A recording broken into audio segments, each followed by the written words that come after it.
오늘 먹여주신 하나님의 말씀은 전번 주에 이어서 마태복음 4장 4절부터 11절까지 마태복음 4장 4절부터 11절까지 교독하고 마지막 절은 합독합니다.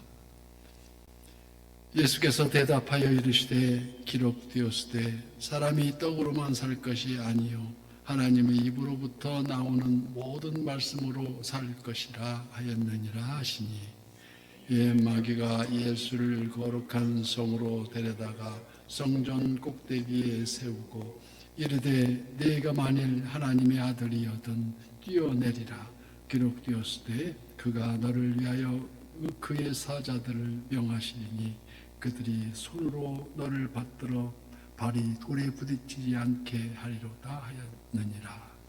예수께서 이르시되 또 기록되었으되 주 너희 하나님을 시험하지 말라 하였느니라 하시니, 마귀가 또 그를 데리고 지극히 높은 산으로 가서 천하 만국과 그 영광을 보여 이르되 만일 내가 엎드려 경배하면 이 모든 것을 내게 주리라.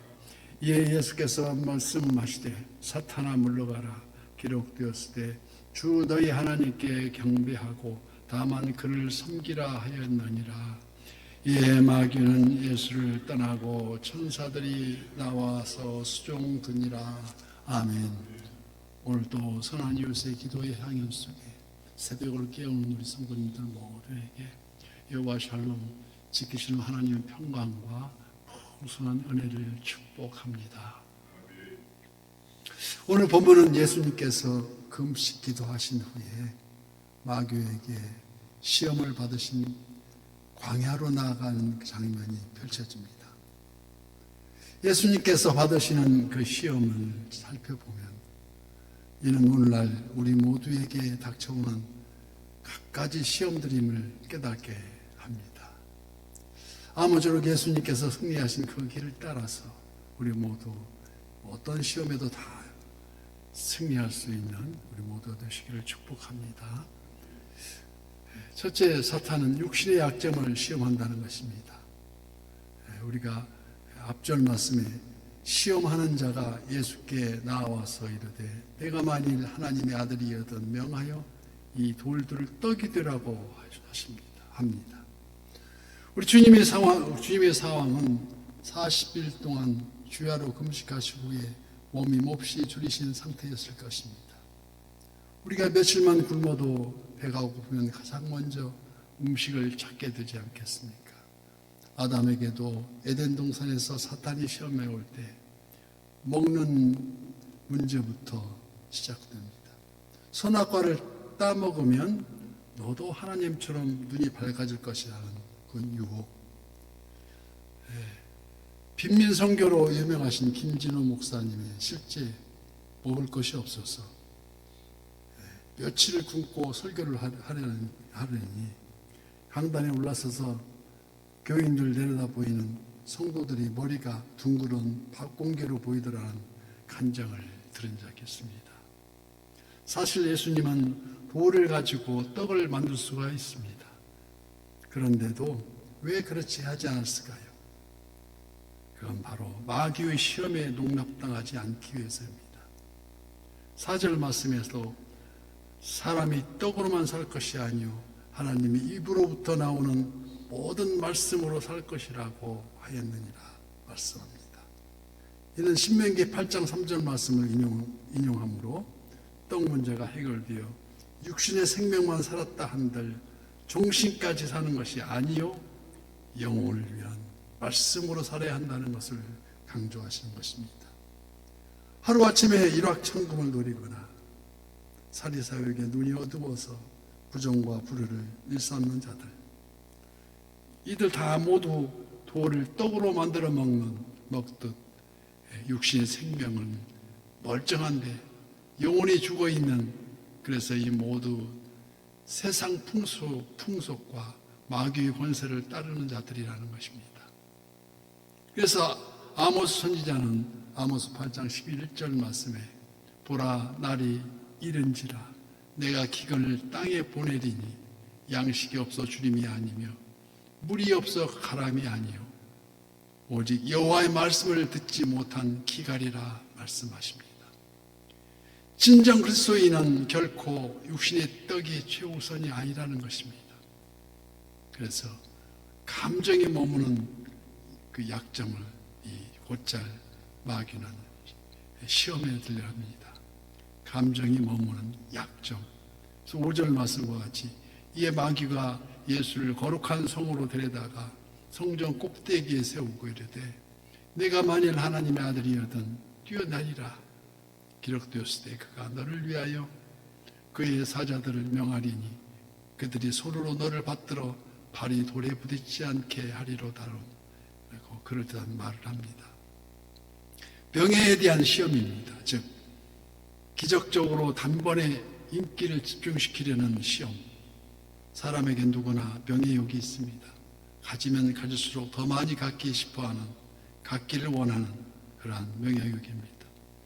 예수님께서 첫 번째 시험을 하나님 말씀으로 물리치니 마귀도 교묘하게 성경을 인용하고 있지 않습니까?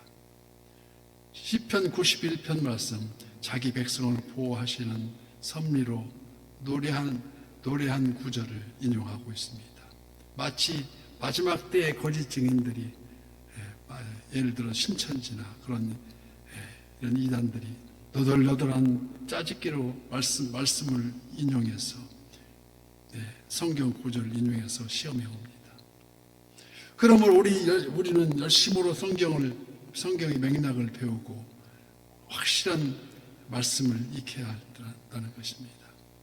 당당히 물리칠 수 있도록 성경을 제대로 알아야 된다는 것입니다.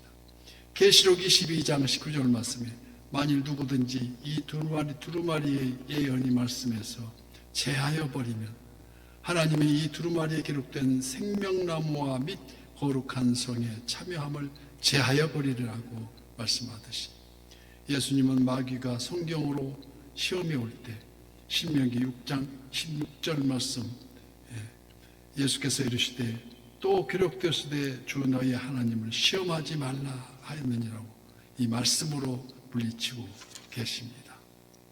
그래서 세 번째, 종교적 권세에 따른 약점을 시험하십니다. 오늘 8절 말씀과 같이 마귀가 또 그를 데리고 지극히 높은 산으로 가서 천하 만국과 그 영광을 보려 이르되 만일 내게 엎드려 경배하면 이 모든 것을 내게 주리라고 말합니다. 이 시험은 세상 권세, 영화에 관한 시험이요 마귀와 타협하면 쉽게 메시아 왕국을 넘겨주겠다는 유혹입니다. 사단은 이미 공중 권세를 잡은 자요 이 세상의 임금이라는 터무니없는 유혹입니다. 그래서 에베소서 6장 12절 말씀과 같이 우리의 시험은 혈과 육을 상대하는 것이 아니요 통치자들과 권세자들과 이 어두운 세상 주권자들과 하늘에 있는 악의 영을 상대함이라고 말합니다. 사실상 마귀의 권세도 다 하나님의 주권 아래에 있는데 그러나 마귀는 권세를 자기가 주는 것 같이 자기를 내세웁니다. 지금 마귀는 자기와 타협하면 세상 권세와 영화 만국을 다 주겠다는 것입니다. 그러니까 완전히 위장된 시험이었습니다. 우리가 옛말에 명심보감에 이르기를 언불청 도불행이라는 말이 있듯이 듣지 말고 말이 아니면 듣지 말고 길이 아니면 가지 말라는 말씀입니다.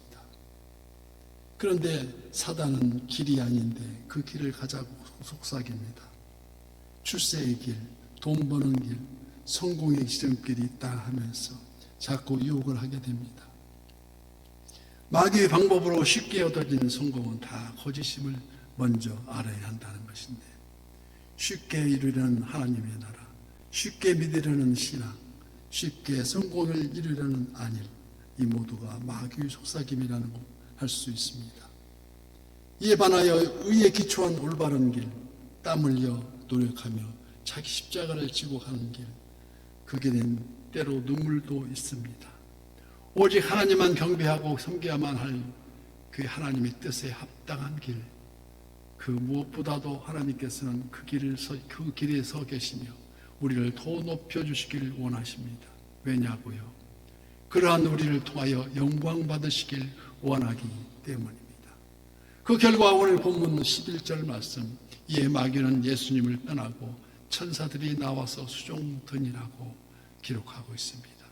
이처럼 우리 주님의 길을 동행하기 위해서는 세상의 육신적인 일들을 버려야 한다는 것인데, 1977년 미국의 대부호 하워드 휴즈가 죽으면서 20억 불이나 드는 유산을 남겼습니다. 이 휴즈는 라스베가스의 유흥장, 호텔, 영화사 등 50여 개의 업체를 거느리면서 헐리우드 스타들과 한때는 많은 연문을 뿌리기도 한 자입니다. 그러나 그의 병세가 갑자기 악화되어서 병원에 도착하기도 전에 숨을 거두었는데, 그가 마지막 남긴 말이 있습니다. 그 남긴 말에 딱 한마디 했는데, 그 말은 nothing, 아무것도 아니다라는 그 한마디를 하고 눈을 감았다고 합니다. 이 외침은 바로 사람이 떡으로만 살 것이 아니다는 예수님의 말씀을 증명할 수 있는 한마디였습니다. 지금 우리의 모습은 어떻습니까? 닿을 듯 말 듯 재물과 부귀의 늪에 허덕이면서 세상적 떡을 갈급하지는 않는지 돌아보아야 하지 않겠습니까? 오늘도 우리는 오직 말씀 안에서 10월의 영광이 빛나는 이 새 아침을 바라보면서 물질에 대한 시험, 명예에 관한 시험, 불의에 타협하는 시험을 다 이겨내는 참된 우리 선한 요새 모든 지체가 되실 기를 예수님 이름으로 축복합니다.